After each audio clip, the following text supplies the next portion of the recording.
عياروه وحرية أولادي بابا عشان عرقا ميشي تغان عدو نبض بيدغان عياروه وادوه عدكودا كسو دغو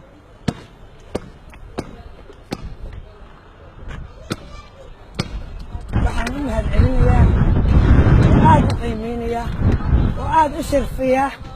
hay'adda USA oo kobcinaysa ciyaaraha Soomaaliyeed oo loo baahan yahay burbur intastuu soo gaaray ana kobcinaysa na wanaajinaysa soo soconay horay u dhigaysa aad baan ugu mahadcelinayaa waxaan leeyahay hambaliyo